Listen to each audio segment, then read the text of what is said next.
And hello and How welcome you to doing? the GhostÉire Channel. George August Fulcher. Hello and welcome. Tonight we are joined by County Antrim Paranormal Research Association, otherwise known as C.A.P.R.A. We're going to be talking about the Hellfire Club tonight, the Greenway Railway, and also secret locations. First of all, happy Halloween, folks. Also, we're going to have a poll which is running, and it's to do with near-death experiences. The results have come in. You will not be able to cast your vote now. We'll be revealing the results later on in the show. Also, tonight, folks, we have a quiz where you have a chance to put your name in a draw. If you find the right answer to the question put forward, the draw is in 3 weeks' time, so chances of winning it are limited. Also, if you like to contact us, feel free to do by putting a question on this page. If you like to leave a private message, just put on our website www.GhostÉire.net. Go to the contact page, fill in the blanks. If you have a private message, just put in brackets private message. Also, if you like to watch this show or any other shows in the past, you can go to our website, www.GhostÉire.net, go to the homepage, press the red button, the GhostÉire channel, and be able to see what's happened in the past and also in the future. And so we already got a few shouts out, but first of all, I'd like to say hello to Elaine and Hugh. Happy Halloween, folks. Happy Halloween. Happy Halloween. And so, first of all, before we talk about the subjects tonight, Hugh, do you want to explain a bit about County Antrim Paranormal Research Association and yourself? Okay. Yeah, well, I'm the founder of C.A.P.R.A. We started back in around 2006, 2007. After personal experience I was talking to my brother. It's my brother and myself who started C.A.P.R.A. here, and he's more into the technical side of things. So, but yeah, we decided at that time there was only a couple of groups in Northern Ireland, and we tried to join one of them, and unfortunately they weren't accepting anybody else in the team. So we decided, could we not set up our own team? So me and Kieran started off. We thought of a name first, and we came up with the name Caps. But because the TV show Taps was going in the States, it sounded too familiar. So I changed it to C.A.P.R.A, County Antrim Paranormal Research Association. And then we brought on Elaine and Mary, and then Steve, and then Brunner, and so on. So yeah, that's how we started. Yeah, it's been all good. And Elaine, Yes. and yourself there, like, how did you join the team, and what do you bring to the team of C.A.P.R.A? Well, I've been doing paranormal investigating now for nearly 22 years, and I'm with C.A.P.R.A now for 15. And I'm also very, I class myself as clairsentient, which means I can feel energy and feelings and emotions and thoughts and fears and various things. Very good into buildings and that. I've also been speaking to spirit from I was about 3 years old as well too. So I feel that's what I bring to it. Although the group are very, very much 50-50. So they're sort of 50% are believers, and the other 50% they're more sort of technical, and they want to know the truth. They want to see it actually physically for themselves. Okay, so when were you established again, Hugh? Around 2006, 2007. The first year we started. I had no idea anything about the paranormal. I knew nothing of it, and I wanted to do a lot of research. And basically, what I'd done was I researched all things paranormal, technical sides, theories, and so on, and I put it into like a 50-odd page pamphlet. And each team member that came on board had to read that and try and learn as much as possible. So the first year, we didn't do any investigations. We started off trying to gel and bond as a team, but so we could feel confident enough when we did start. So it was about a year later before we actually started with the investigation.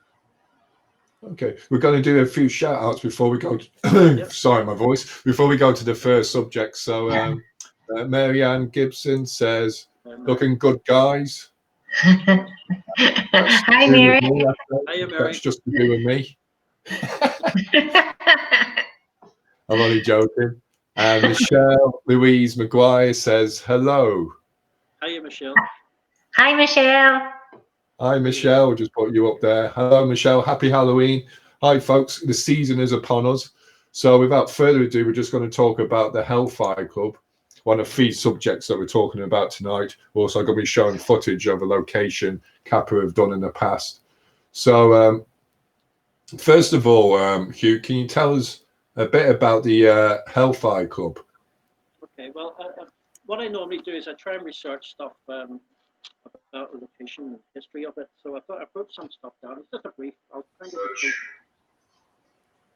1725, William Connolly, son of an innkeeper, rose to become the richest man in Ireland and Britain in the 18th century.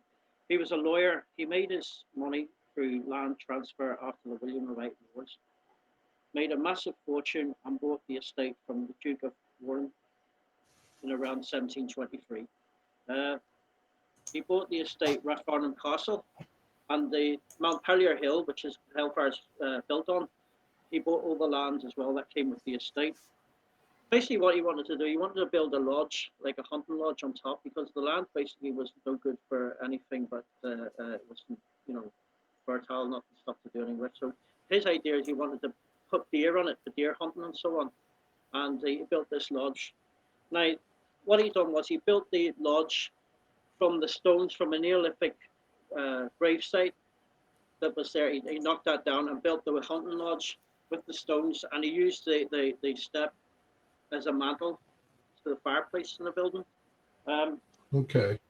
Yeah, that's just like basic history of it. Bear with me.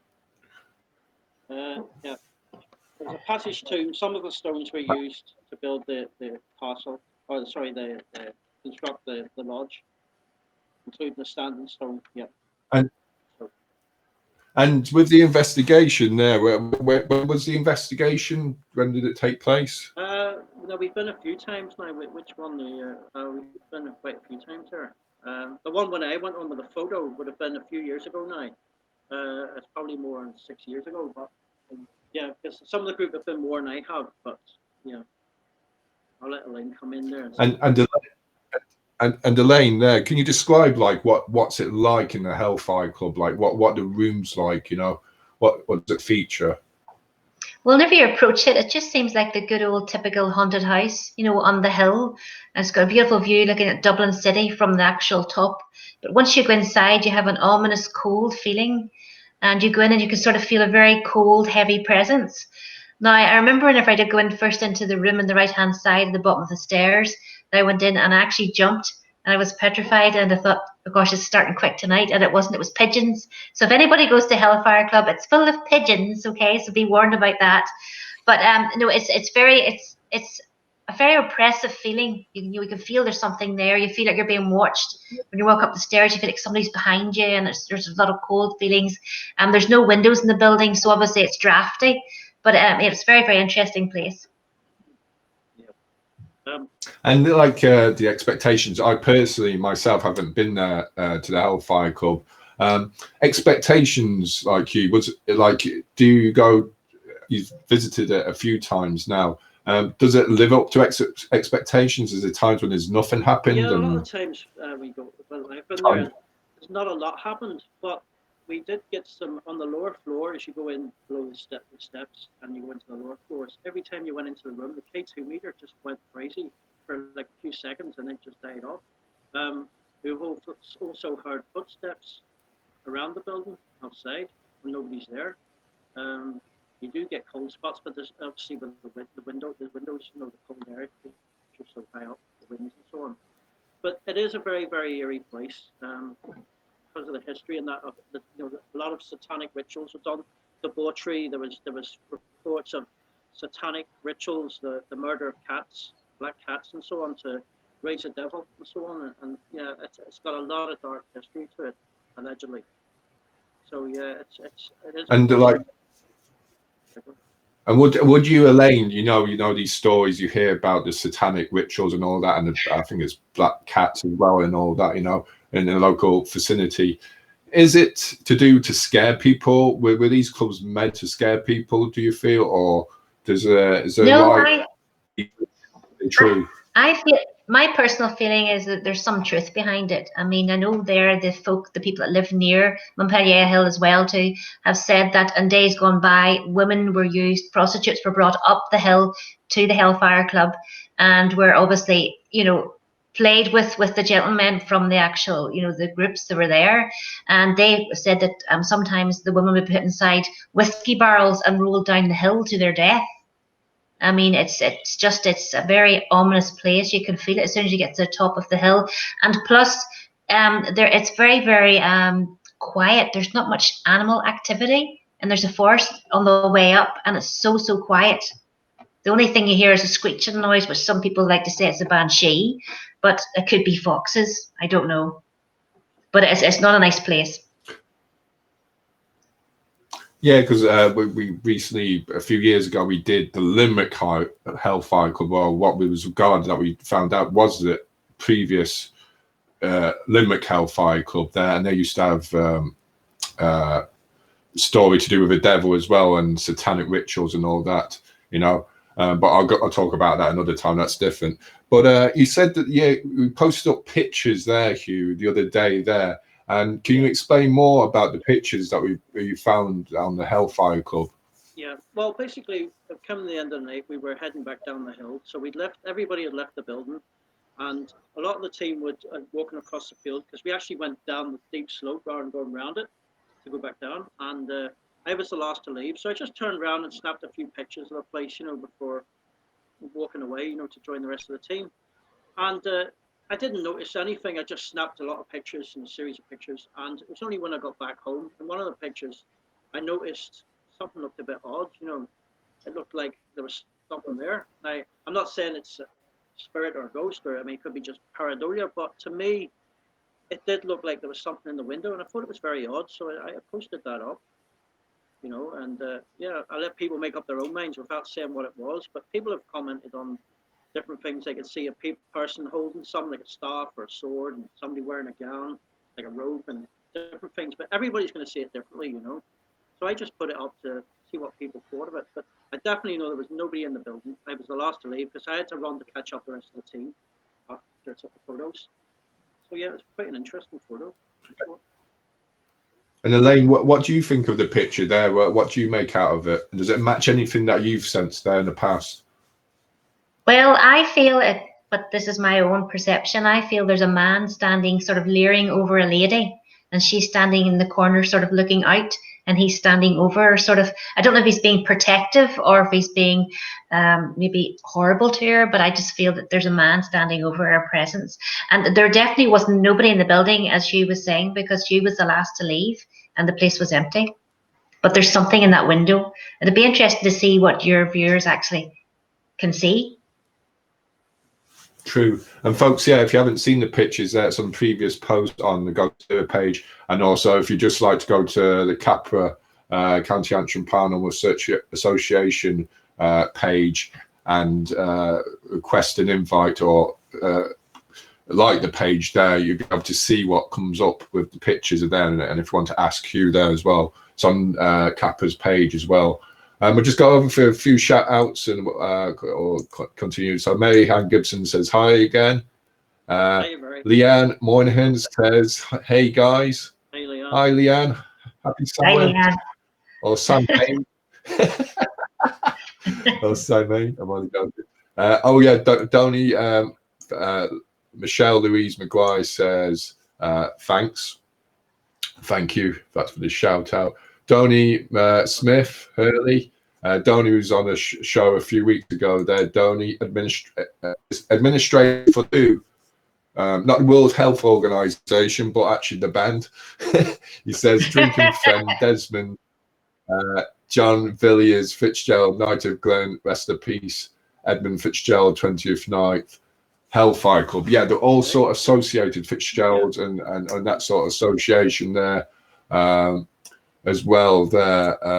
Also, Daniel Todd says, looking great, guys. Cheers. Thank you, Daniel. I think that's Jamie. I don't know who Jamie is. Jamie Floyd. Jamie W.K. Floyd. Somebody Elaine would know. It says, well, we were looking for Floyd, guys. She's probably in the background. I'm not too sure. That's my baby. Chloe Jackson says, "Hi guys, just wondering what types of equipment you use."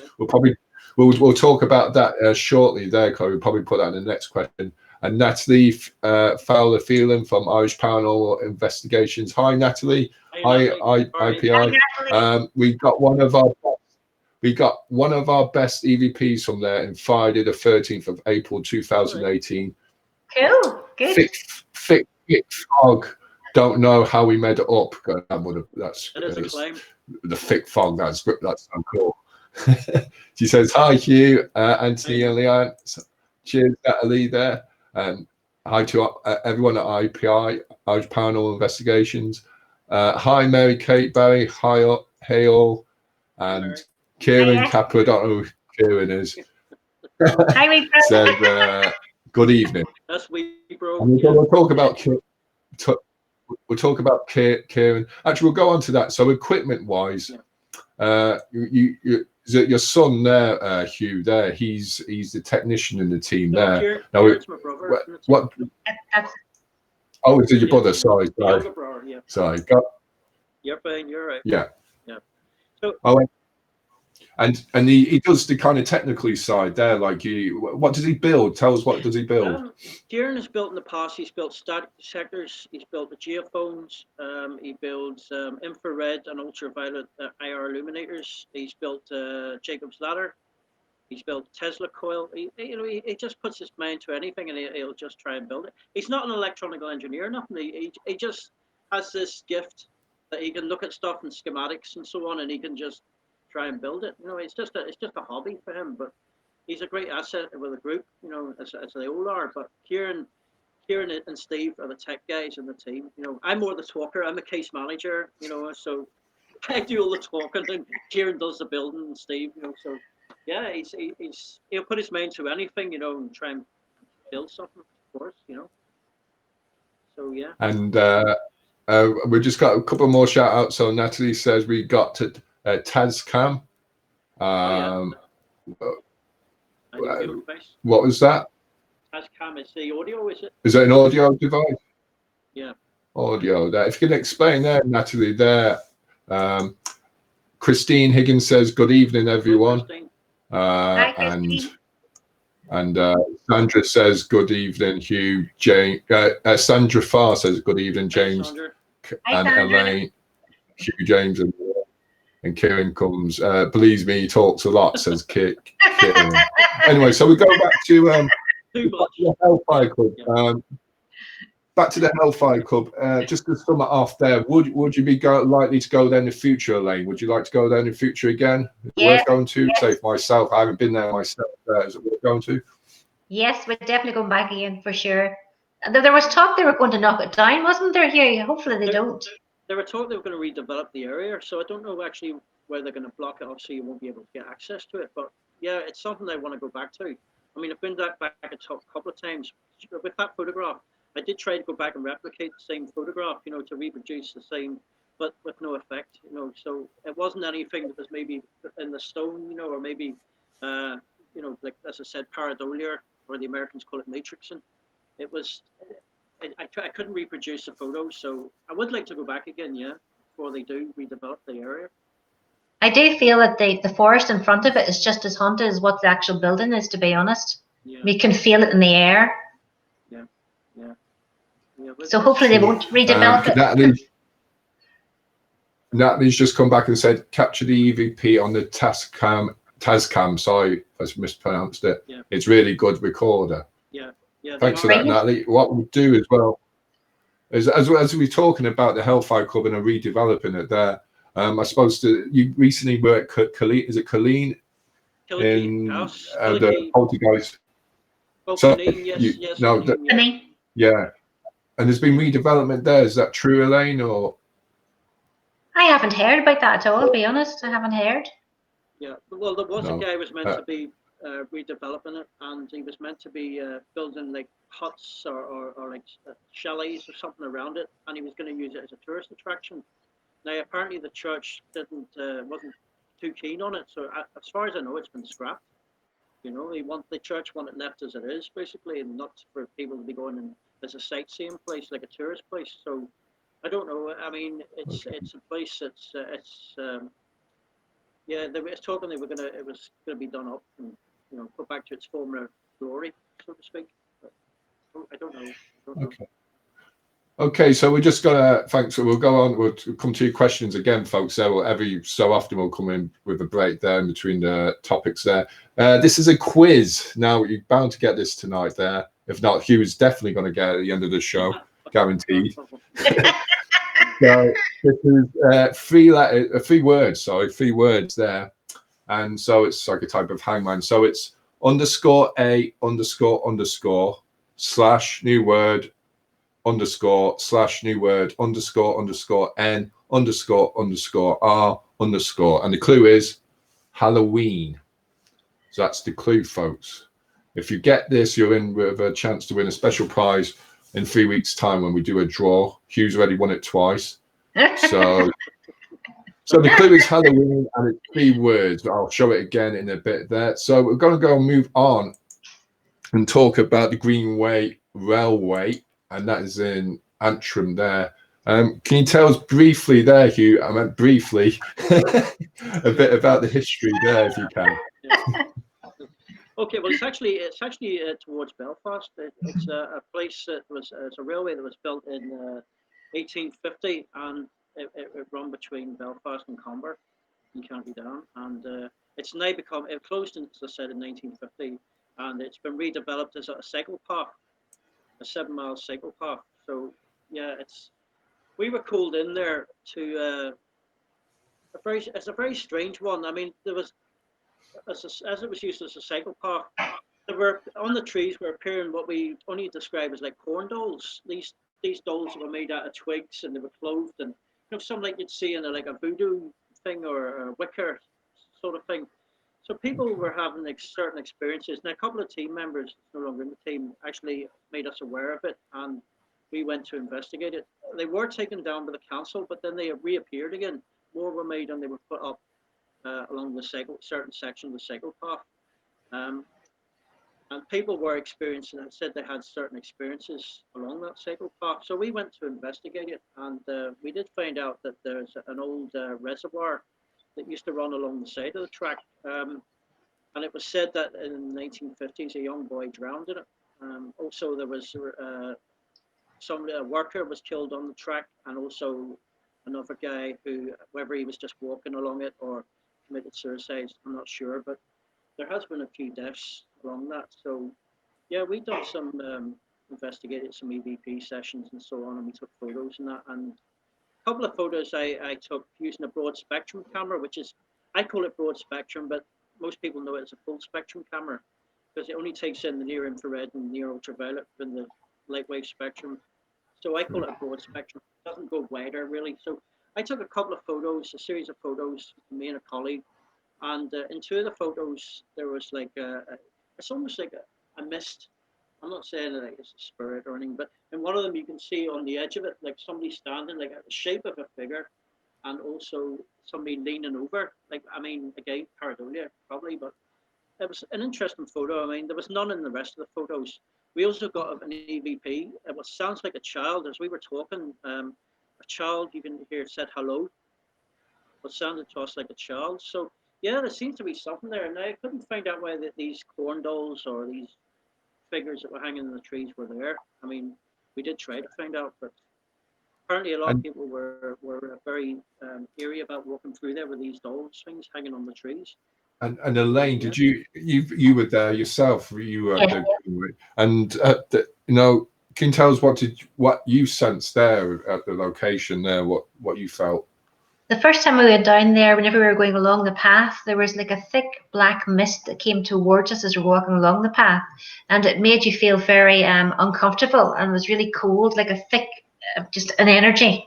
And then as you got closer and closer to the corndole where the trees were and everything, I felt that there was elemental spirits there, in my opinion. And I also picked up there's a lot of children that seemed to be lost. They were just looking for closure. And I do remember one night we actually did open a portal and actually helped the children to cross over, those that wanted to go, obviously. But it's a weird place. It's got a weird vibe. And again, I do feel there's maybe witchcraft involved there again. And if not, then it's coming from the ground, from the earth, as an elemental force. And as you said there, you said children, and then as well, and then you got EVPs, or what sounded like children as well there. Yeah. Is there much to that former railway station and track left of it? No. There's nothing left. It's just a cycle park now. It's been regenerated as a walkway of cycle park. It's like a 7-mile path. People are walking because you're beside the busy motorway as well, you know. And it's just for people to cycle more safely and so on. But yeah, a lot of people we were all standing as a group as well too, and we were all just sort of listening and calling out and doing EVP sessions as we do, and then we all heard a very loud whistle of a train whistle. Yeah, and I mean, obviously the trains have not been there for years, but we never caught it on it. It wasn't caught on any of our equipment, but we all heard with our own physical ears. It's very, very faint. It's not strong enough to put up because you can hardly hear it, but we all heard it at the same time. You know, there was about 5 of us there, and every one of us heard this whistling. You could hear on the video us saying, "Did you hear that?" And everybody said, "Yeah, it's a train whistle." But you know, it's unusual there, as you say that. Like you hear EVPs, and then they don't come up, and then they come up when you don't hear them. It's always the way. Always the way. It's always the way, isn't it? Just as that was an outdoor location, Hugh. Is there any how do you do? Is there any equipment, and as you say, you do the sort of the technical side there? Is there any equipment that differ from doing outside investigations to indoor investigations? Every case we do it brings up different scenarios, different issues. We have a vast array of equipment that we use. I mean, audio equipment, we use a lot of environmental equipment, you know, like a 4-in-1 environmental meter. We use different EMF meters. We use broad spectrum equipment. It just depends on the location, and it can vary from outside and inside. Obviously now what we've done is we've adapted a lot of our equipment now and brought it up to places that don't have electricity. We have these very long-lasting battery packs that we can set up for our AR equipment, you know, infrared illuminators, so that we can run them without no electricity, and they'll run all the night, the whole night. So if we're using infrared lights, night vision, we can run a big battery off that. We haven't got to change it. So yeah, we've got about 12 of them, and for that simple reason that if there's no electricity, we can run all this equipment with no electricity, and it will run all night for us. The lights won't dim. You know, so they are pretty good, so they're all rechargeable, so we can use them over and over. And Elaine, like yourself, like with the spiritual side, would you with different locations as well? Never mind if it's indoor or outdoor, possibly there might be different, there might be the same there. It's the type of stuff that you do that you would do on the spiritual side that differs as well from each investigation. Yeah, before we go out in any investigation, I always call us all in for a prayer for protection to make sure that we're all surrounded by protection before we go any place. But I like to use the dowsing rods. I'm sort of old-fashioned, so I use my dowsing rods, and also I use my my spirit box, which I take everywhere, which can go inside or outside, which is really good way of communicating with spirit. But I try to keep everything to myself when I go to a location. I say nothing, and then I talk to the team afterwards and say what I picked up on as we go along. Because, you know, whenever you're somebody who's very connected with spirit, it's very hard to have the proof there and the evidence, and the hard they're here is what's going on. But yeah, I do the protection, and then I do the closing down circle at the end to make sure that no spirits come home with us. They stay where they are, because sometimes they have in the past and we've forgotten, which wasn't very nice. And as we're moving on to experiments, and we'll go and talk about the Greenway there. Is there anything there would you go and visit the place again? Would you recommend it as a place for investigators to visit, or do you reckon you came to the conclusion of there's any further investigating, Hugh?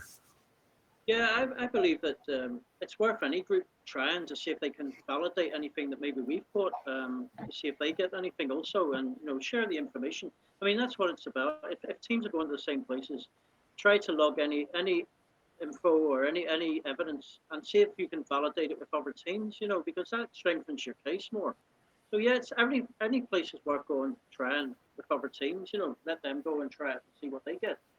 So yeah, and I still think that although it's been quieter of late, it's still worth maybe trying go and do a follow up. We haven't been for a while now because we've been doing our things, but yeah, I would certainly recommend trying it.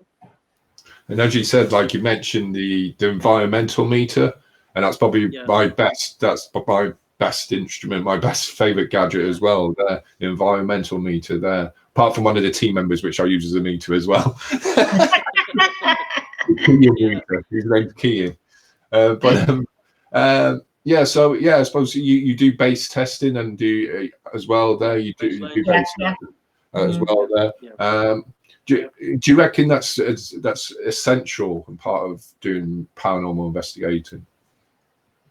I suppose Elaine. No, I'll pass it both to you there. Sorry, go Elaine. I do believe it is essential. Yes, it's very essential that you have baselines so you can get the temperature and you can get anything that changes throughout the time that you're there. You want to make sure that if there is something changes in the environment, then you've already got it logged. Yeah, it's very important that you do that every time you go out, and we always do. And same to yourself, Hugh? Yeah, what we also do is we try and when we're doing an investigation, we'll take the moon phases. We'll also do a K.P.R.A index, which is geomagnetic fields, solar flares, and so on. If there's any outburst of solar flares, as it comes towards the Earth, it can interrupt with the electromagnetic field and geomagnetic fields. So you can do that on a graph. It gives you every 3 hours from satellite stations around the world. You'll get like a 1 to 9 scale. So we can see if there's any high rates of the K.P.R.A index, any high solar fluxes and so on, because I believe that environmental changes and conditions in the atmosphere and so on might increase paranormal activity. I'm a big believer in the environment. I mean, you go to a place one time, you might get nothing. If you go back another time, if the weather patterns have changed and different cycles, and maybe that increases paranormal activity, which is one of our experiences we had at a certain location. Was a very quite interesting experience we had during a thunderstorm, and it was also snowing, and that brings us on to what I asked Kieran to build for us: a Tesla coil and a Jacob's ladder to try and recreate on a smaller scale a build up of the ionized air, to build up like a battery, static electricity, to build it up in a location and see if that gives spirits something to feed on. And we've used the Jacob's ladder. Now with this lockdown, we haven't been able to use the Tesla coil much, but the Jacob's ladder, we did get some interesting results with that after using it. So if you're living in Antrim and you're having problems with your power, you know where it's all going to. I'm only joking on this. Sandra Farr says, "Hi, hubby." Hi, hubby. That's Kieran. Yeah. Kieran says hi. Just going back to Colin Barrett says, "Let's come to your questions now, folks. Sorry for the delay." It says, "I took a few pictures during the day of the Hellfire Club a few years back. Pictures came out very strange. All were drowned in white light around the structure. The magnetic strips on all my blank cards were blank afterwards also." That's interesting. Okay. Natalie says, "All on hold at the moment, I think." I suppose, yeah, that's to do with investigation, probably, yeah. Oh, damn it. We've got an answer. We've got an answer already. And the answer to the quiz is Jack-o'-lantern.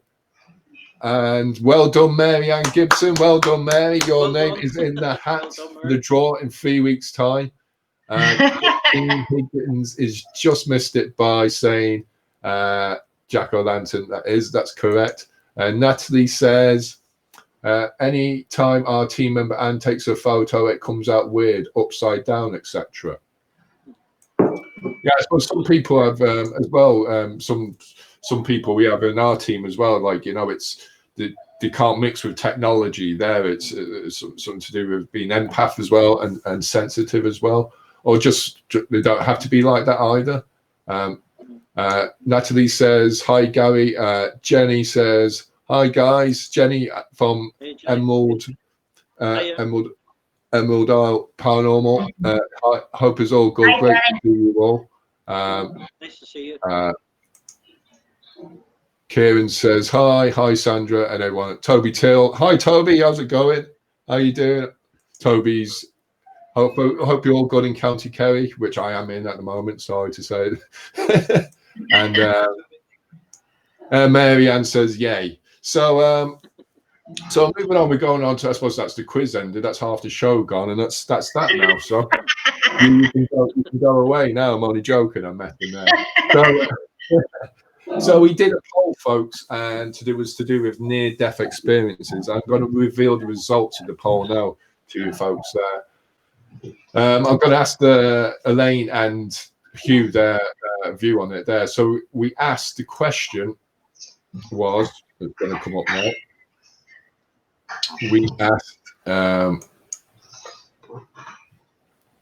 We asked, we'd like to know your feelings about near-death experiences and psychic, intuitive, spiritual awakenings. Which one of these categories is best suited for you? And on top was at 33%, I am psychic and spiritual, yet I haven't. I say that. I have to see what that is there. I'll go on to the other side of the poll. Bear with me, folks. Bear with me there. We'll come back to the poll, actually, because I haven't got the other sheet there. Anyway, we'll come back to that poll there. I think it's I am psychic and spiritual, yet I have had haven't. I'll come back to that there, folks, anyway. So we're going to talk about secret locations first, next. So, and I'm just going to ask you there, Hugh, the question there. Is there any locations, or would you like to explain the difference between private locations and I suppose historical locations or places that you can mention? Yeah, well, we do private houses, for instance. It's a totally different ballgame than going into, say, some well-known place like castles or museums or wherever it may be. House cases, you've got to be a lot more sensitive and just try to almost sit back and just take in what's being said. It can be quite daunting doing house cases because you're there basically to try and listen to what the people's telling you, and also just keep an open mind what they're saying. But also, you can see a lot of the time people are in a panic, and you just try and keep them calm, try and talk to them. What we do is we just go in and we'll listen and see what they have to say, and if they want an investigation done, we'll do that. We try not to intrude too much on their lives, but what we try to do is we ask that if there's any children present, we ask that they be taken maybe to a family member's house. We don't like to do investigations when children's there. So you have to be very sensitive at times, you know, when you're doing private places and so on, especially homes.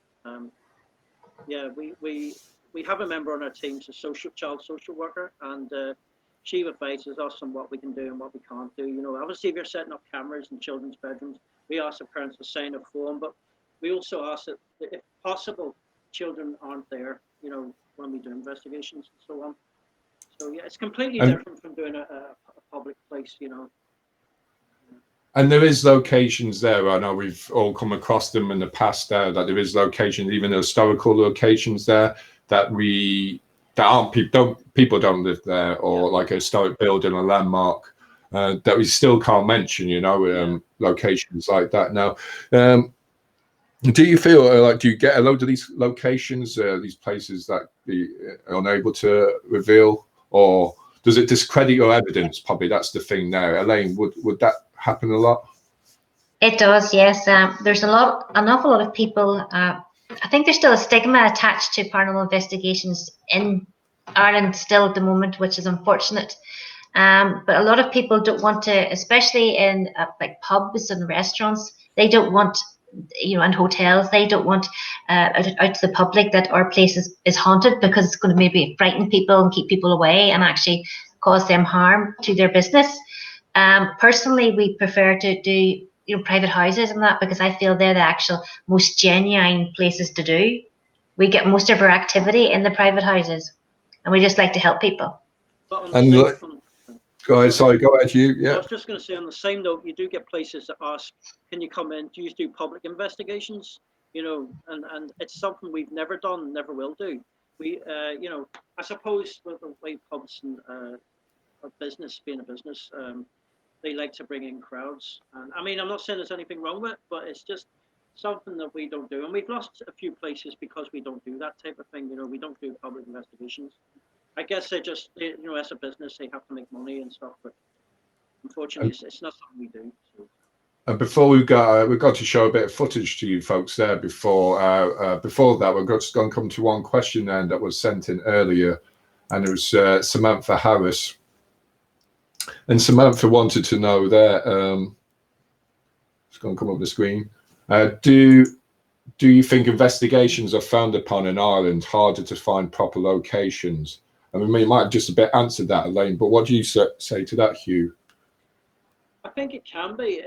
A lot of people, it's a stigma attached to it still. I remember one time we went to our local historical society to do, we were invited along by the council, and we went in. There was a local golf club, and they were doing a talk on historic places. Now, my quote on that was, maybe they might know some history of maybe hauntings and so on, if they ever heard anything, stories that we could maybe follow up. So we were standing outside, myself and Elaine, and this woman come out, and we said, we're here for the talk. And she says, who are you? And we said, County Antrim Paranormal Research Association. And that moment, I thought she was going to faint. She just said, oh, it was like we were standing there in black cowls, it was like devil worshippers, and she just wouldn't let us in. She just they basically threw us out. Yeah, it was terrible. Yeah, it was so embarrassing. Even though we were invited, but I mean, you've just got to put up with that. I mean, that's the way it is sometimes. But yeah, it can be still frowned upon investigating, but it's not like, people have this perception that it's us standing there and like doing, I don't know, Ouija boards and devil worship or whatever they say. We don't do that. We don't do Ouija boards. No. For research purposes only. I hope not, Anthony. That's naughty. You could say the P2 is like a Ouija board. It's a yes and no. It's a device to try and get answers. So it's like a modern day Ouija board. But I'm not against it. But Elaine, how would you answer that question? Do you reckon it is as well? Is it frowned upon in Ireland still? I think it is, to be honest. Yes, I really do think it's frowned upon. And just for the record again, C.A.P.R.A do not use Ouija boards. No. All right. We have done the odd wee bit of table tipping, the odd wee bit of glass divination, because believe it or not, paranormal investigating can be very, very boring. It's not like being on Most Haunted, and I love Most Haunted because I'm a great fan, where you've got an hour of fantastic evidence and things happening. You can go and do a full night investigation and maybe just get one EVP. So to keep ourselves, it's usually Mary and our partners in crime, and we do the wee glass divination and the table tipping, just to give us something to do and keep us awake during investigation. But we don't do Ouija boards. But no, I do think it is very frowned upon still here. Yeah. And I suppose I'll probably add to that. I suppose definitely on recent, obviously, because of the COVID and all that, it's still, I suppose it's only like old ruined buildings mainly that can be investigated at the moment for the paranormal investigator, if in a safe zone. There, but it depends. We have to social distance and everything, so really we're sort of restricted what we can do, and then various team members are having to get tests because they're not well, and you never know if it's safe to go out or not to go out and what to do. So yes, it's kind of stopped everything at the moment, but we'll get out eventually again. And I suppose it all depends on demographics as well, where you live, say in that country of Ireland, where you live, which authority you go to as well, whether it's to do with the council looking for a location, or a landmark trust location, or say Shannon Heritage, or the Office of Public Works, which is sometimes very hard to do, very, very hard to do. So I suppose it depends on, Samantha, where you live, which places are available that are more open to locations. What I probably would say is that I suppose the generation, younger generation, people are starting to be more open-minded. That will probably actually help the paranormal field in that way there. And it's not as you just said, like most haunted and TV programs there. It's more serious, and everyone's in there. Proper paranormal investigators do it for the research, and majority, 99% are probably, hopefully, investigators are proper good, you know. So we go through the questions again. So Natalie says, yes, it's important to do base readings. Then the fluctuations can be measured accordingly. That's you're perfectly right there, Natalie. Completely right. Kieran says, nothing to do for me. Something like that. Nothing to do with me. That's a glass divination, Kieran. That's to do with the Ouija board in the corner there, Kieran. Natalie says, I like to bring trigger objects. I find that very effective, especially up at the Hellfire. Yeah, trigger objects is great as well. We also continue down. Michelle Louise McGuire says, so glad I came across you guys. Cool that you guys can help me. Thank you. That's between you two, not me.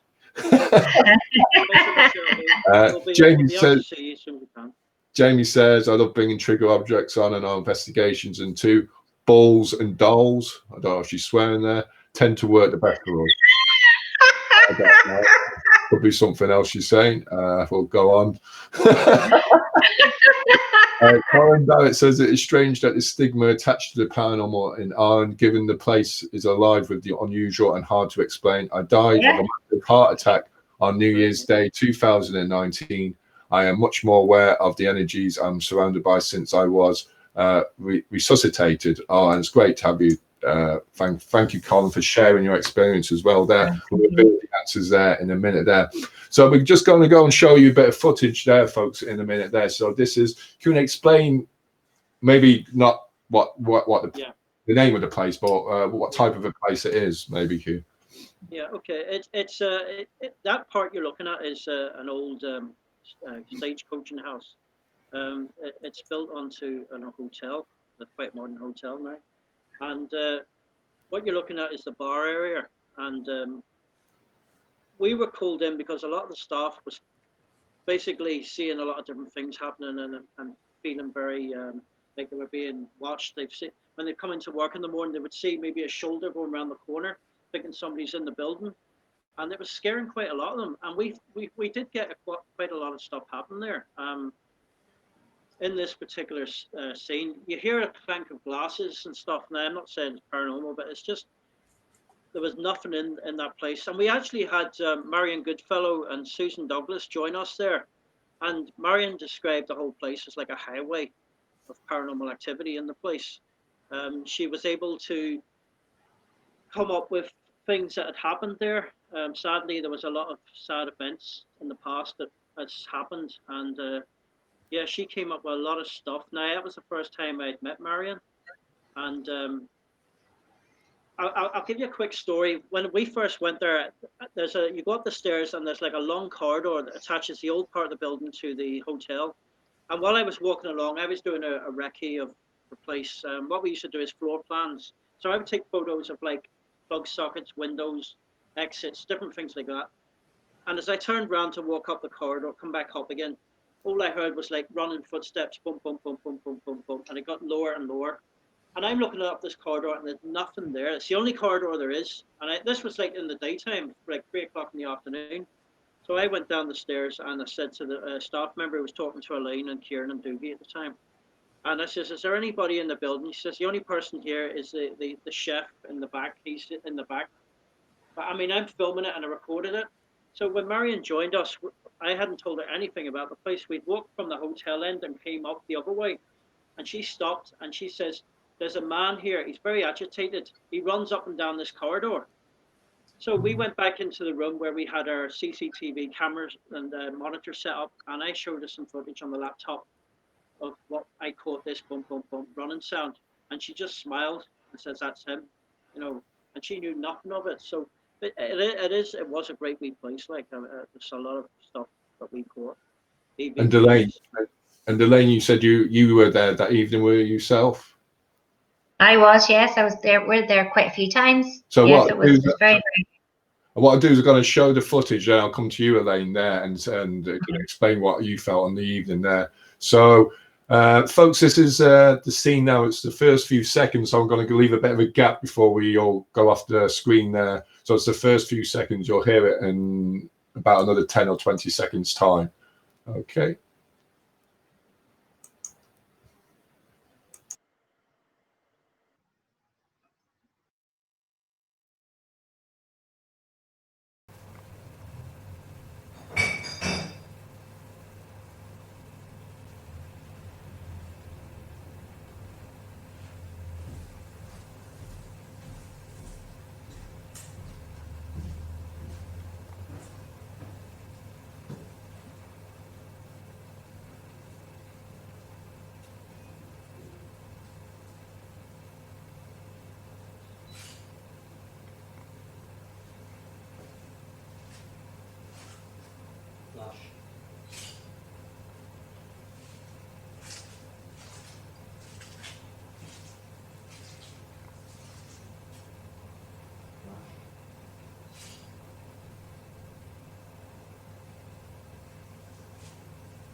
Flash.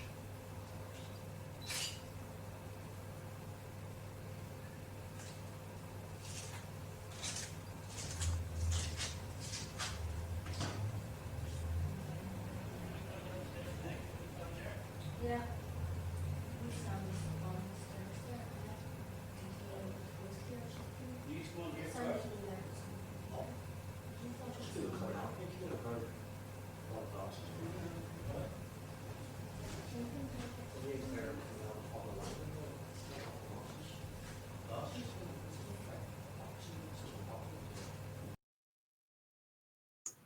And as you can, sorry, and as you can hear there, folks, there you can hear Hugh afterwards. There, he's saying there, you can hear. I think it's Hugh there was saying, "I'll just get Hugh back on there, unmuted." And there, you can. Was it yourself there? You said you could hear glasses breaking. Was it? We all heard glasses, like a big clank upstairs. And that wasn't me actually with a camera.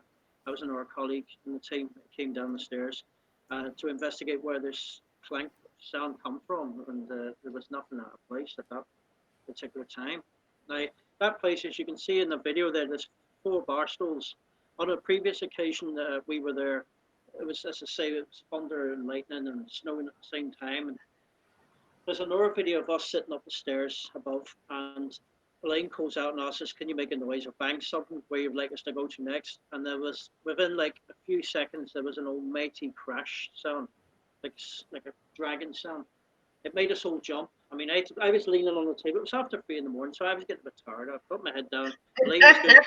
Elaine was doing some sessions there. And He actually jumped. Yeah, I did, but my heart was pounding. I mean, I do jump like everyone else, but I'm not scared. I go into any place, but this did make me jump. It was so loud. So we went down the stairs, and one of them bar stools was sitting about 4 feet away from the rest of them. Now, the staff member is in the middle of the video. You hear a curse. Apologize for that, anybody's watching, but she was so frightened, and but she says all them bar stools were put over the footrest with the 2 front legs. It's always set, and the manageress actually confirmed that. But this bar stool was sitting like 4 feet away from where you can see the bar stools in that picture. So I mean, obviously we can't say it was definitely the bar stool, but it was, and it's such a heavy bar stool. It was on a stone tiled floor. It was such a loud noise. I mean, listen to it on the video doesn't do it justice. It was so loud, but it was a direct response to the question that Elaine asked, to make a noise where you'd like us to go to next. So yeah, it's a place where you would capture EVPs and different things, or a couple of photos that we got as well. But the nature of it is we had to keep it private because of some of the things that happened in the past, and some sad stories there. But Elaine, what was your take on the evening? What was your feeling of the evening? It was very, very active. I felt that there was a lot of people there in Victorian clothing. And also, whenever I was coming down the stairs too, I felt as if I was being strangled by my throat. And one of the people who was with us from the actual place we were in said that there's somebody supposed to have hung themselves just above that in the rafters, but I could feel that coming down the stairs.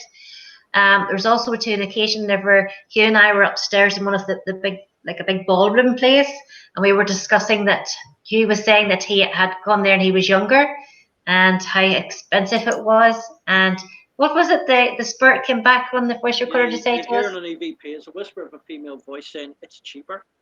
Clear as day. Like it just said it's cheaper. There was also another EVP that we captured. When that running sound that I heard when I originally went there, I went and sat on that corridor on my own with the voice recorder, and just sat there and chilled out for about half an hour. And I says, if you're the person that was running up and down this corridor, if you're here now, can you make a noise? Can you bang something? And when we played it back, you actually hear a whisper saying, bang. It actually said the word bang rather than bang something. It actually said the word bang, and it was clear, straight out, like as if it was mocking me. You know, it was like taking the piss almost.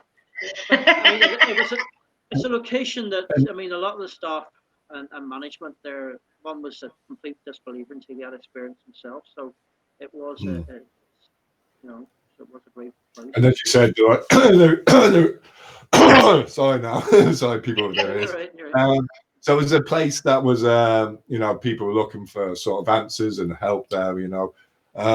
Yeah. Going back to yourself, Elaine. There, I suppose the ultimate question is now I'm going to put forward to you. There is.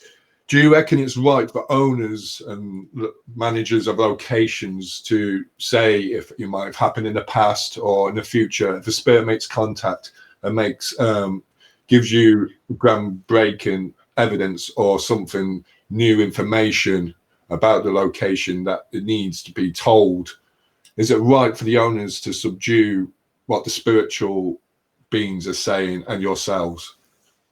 We have to always be confidential with all, and we always are with all our clients. And if we find something or we have evidence and we produce it to our clients, and we can suggest them to do something with the evidence, and if they choose not to, then that has got nothing to do with C.A.P.R.A at all. That's completely the client's decision all the time. We're always very respectful whenever we're out in investigations. We talk to spirit very respectful, and we talk to our clients very respectfully as well too. And for example, we sensed there was dead bodies, for example, built underneath the ground, buried. You can say to them, like, we found things, or we've heard things, or we've got evidence from spirits saying such and such. It's up to the client. It's completely, every time it's confidentiality. We've always stood by that, and we always will stand by that. As well, it's their decision. As well put there, Elaine. Sorry, cough. Hope that's not COVID. You that's on the video there, but I kept myself quiet. Keep your cough over there. Cough on the I'm only joking. But yeah, would you agree with that as well, Hugh? There, obviously. Yeah, absolutely. I mean, what we try and do is we look Elaine from the spiritual side of things. She can maybe, as I said, come up with names and so on, and we'll try and follow her if she says, like, there's someone there, or so. I feel there's some. We can try and see if we can record that, or take environmental equipment, try and see if there's anything to validate that. But what we try and do, if we capture anything, any evidence, like, or even EVPs, and so most of it is EVPs rather than visual, but we would then put it on a disc and give a copy to the client and ask them, like, what they want it done with it. I mean, if they're happy enough with it, then that no more, but we don't do any more about it. We just present them with the evidence and ask them where they want to go with it next. Yeah, so we have to respect their decision no matter what it is. If they don't want any publication, and we've stuck to this, like, totally. I mean, there's places we've done that we'd love to say, but we can't because confidentiality is utmost. You have to respect people's decisions and choices. Not to. And another thing too as well, any evidence we get as well does belong to our client, and we are always asked, can we share it? And if we can't share it, if they say no, you can't, then we can't. I understand there. It's the main thing there is to, I suppose you can always just have a quiet word with the client, or especially to do with like historical places, say, people that don't dwell in You just have a quiet word and say, we've got something significant there. Do you want it? Or, I mean, obviously you do give the research over to them and give them their findings. Like, you know, as you said with DISC and all that, and, you know, we ourselves with GhostÉire, we do the sort of same. We do give the clients the video footage and a write-up of what we've done at the end. And yeah, it's great talking to you guys. First of all, I'm going to show you the quiz. The answer, just to make sure that you saw it if you were there late. I think I forget who got it right. I think it was Marie. Was it Marie? I'll go on it, Mary. We won't forget you, Mary. Your name's in the drawer there. So it was Jack-o'-lantern. The other two clues were, the first clue was Halloween. The second clue was Too Bad for Heaven and Banned from Hell. And a root vegetable. So it could be, you know, Jack-o'-lantern, pumpkin. You got the right there, and yeah, too good for hell, too bad for heaven. That's Jack-o'-lantern there. So the poll as well, guys. I'd like to get your views there, Elaine and Hugh as well. Hopefully we get it up on this screen there. Sorry, keep the questions and experiences coming in. We're probably finishing off another 5-10 minutes there. So this is the poll. We're on about near-death experiences, and we'll be running another poll next week as well.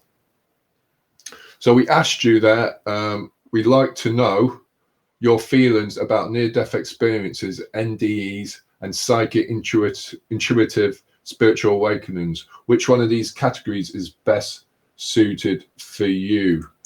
And let me just see, my eyes are a bit wonky there. Sorry, 1 second. So at 33.3% was I'm not psychic, and I think I had a near-death experience. I have to find the results to these guys. The sentence is too long. But I think it is. I'm not psychic. I'm not psychic, and I had a near-death experience, and I am psychic. Tell me anyway. Forget the poll. Elaine, have you had an NDE? Yes, I have indeed, yes. After I give birth to my son, Jamie. And tell me a bit about that. That was an interesting story. If you're willing to tell us there. Yeah, I don't mind at all. No, I don't mind at all. I've always been able to speak to spirit anyway, but I gave birth to my son, Jamie, and I got into a lot of difficulty, and all these doctors were all flying around me, and beepers were going off, and my blood pressure was going through the roof, and I was getting very, very ill. And all of a sudden, I just floated up from my body. It was just amazing. And I felt this gorgeous warmth. And I just wanted to flow away down this wee tunnel towards the light. And it was the stereotypical, here comes the light. But I did see the light. It was great. And I looked down below and I could see them working on me. And I kept hearing the midwife saying, Elaine, come back. You have to come back for the baby. The baby needs you. Come back, come back. And then just whoosh, back into my body I went again, back with all the pain and whatever, Heidi popped. And ever since that, I feel I've even been more attuned from what I was when I was younger. So yes, I very much believe in it happening. Yeah, definitely do. And Hugh, it was lovely. Hugh. Sorry, I get called over here. Experience. Have you no, I've never had anything like that. But tell us that you would tell me before the show something there, which is interesting. I was looking into that before, and people report having near-death experiences. Say they're on the surgical or theatre and so on, and I felt that they've been passing over, what do you want to call it, this bright light. And they're saying that they're able to see themselves above and everybody working on them. And when they were brought back round, they were able to tell the doctors and so on who was doing what and what was happening to them. And there was some tests done that some of the nurses or doctors would put a message on a cupboard above. That was, when they were lying there, obviously unconscious, and they were able to come back. And some of them have said they were able to read what was on the message. They were able to say there was a message wrote, and they could read it out to the staff. So I find that very interesting. That maybe there is some truth. But there may be some sort of truth to what they're saying. So. But it's fascinating, but personally, I've had no experiences myself of anything like that. I'm not psychic. I don't pick up on nothing anyway. But yeah, it's a very interesting sort of subject, NDEs. Yeah. It is. I personally had one myself as well, and a motorcycle collision, and I wasn't psychic beforehand there, but I think afterwards then it all triggered it off there. Right.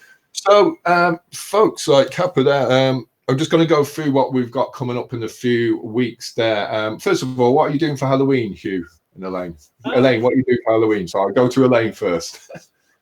Normally, I have a big party and I have a full-on big seance at 12 o'clock every year. But this year, unfortunately, due to the COVID, I can't. Okay. So probably be doing nothing. Okay. And I'll be just sitting here, Billy no mates.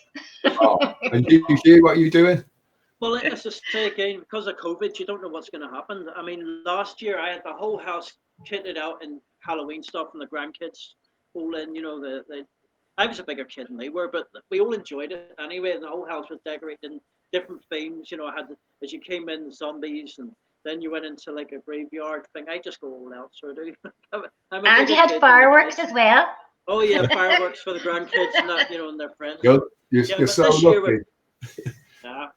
Well, this year, like COVID, I don't know what's going to happen. Sure, at the minute they're not allowed into the houses, so I don't know what's going to happen. So and I suppose that's the same with everybody out there as well. You're probably wondering, we've noticed it ourselves probably with the Halloween. There's no Halloween merchandise in the shops as much there. There doesn't seem to be any in some places there. I don't think they're selling trick or treat. The kids will not be allowed to trick or treat or anything. They won't be allowed to go and knock people's doors. So it's just not going to be the same this year. But roll on next year, everybody. Roll on next year. It's going to be double the treat. So, but I'm just going to run down what we've got coming up on the GhostÉire channel. In the next show in 2 weeks' time, we have Gary Waters of Ghost Searches Ireland. He's coming on the show. That'd be great to have Gary on. Gary from Ghost Searches Ireland. We'll be talking to Gary soon. That's in 2 weeks' time. Also, in 3 weeks' time, the GhostÉire team will be doing a location show. So I'll be joined by another couple of members of the team of GhostÉire, where we will announce the winner as well of the quiz. And then we have the Ouija Hour, which Elaine will be participating in. I'm only joking. Ouija Hour coming up to the last week of Halloween. The last week of Halloween, a Ouija Hour plus. I'll maybe tune in and get a look. We'll be going over the hour, so we'll be probably hopefully over nearly 2 hours there, and this is going to be from a haunted location as well. Hopefully, COVID. Be careful. And on Halloween night, we have the Halloween extravaganza when we're on from 9 p.m. till 2 a.m. And plus, I'm just going to show a bit of footage. If you haven't seen the trailer yet, this is for a documentary which we're putting out on Halloween night around midnight. And this is The Sinful Exorcism of 2009, which will be aired live on GhostÉire channel at around midnight there. So this is a little trailer of what's about to come.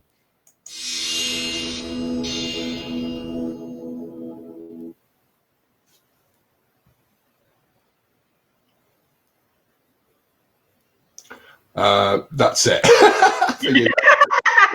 I've got the wrong trailer, folks. I've posted it anyway. So it keeps the suspense going. It keeps the suspense going, folks. I got the wrong video up there. Technical problems all the time there. Like it lets you down all the time. Always does. Anyway, that's the documentary. that's on Halloween night there, like so, folks. So thank you for everyone. If anyone's been commenting, I'm sorry, the internet might have gone a bit slow as well. My end there.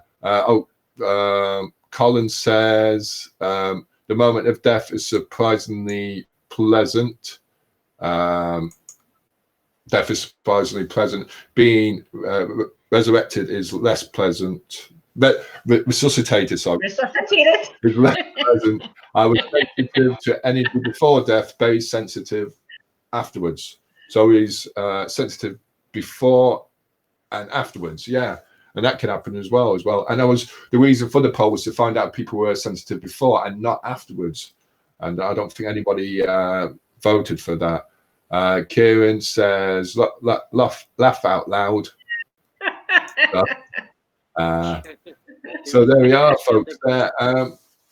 That's about it. And everyone, a happy Halloween. And Hugh, any last requests? Any last things you want to share?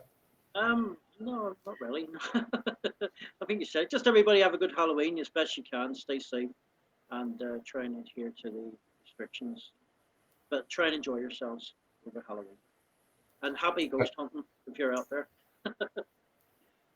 And Elaine, anything you'd like to pass? Yes, happy paranormal investigating to everybody out there. COVID will pass eventually, but the spirits are always around us, so always be respectful and show them love. And that's great. And on like as well, if you want to follow up, go to on County Antrim Paranormal Research Association. You can check out the links on the GhostÉire page. That will probably bring you onto the page as well. Also check out C.A.P.R.A as well, which is the same team as well. You'll find it on the search bar as well. On that level, I'll say goodbye to everyone there and Slán fall. See you, Hugh. See you, Elaine. We'll hopefully talk to you. Thank you, Anthony, for having us. Thank you. Thanks for having us. And we'll come back in 2 weeks' time and Slán fall.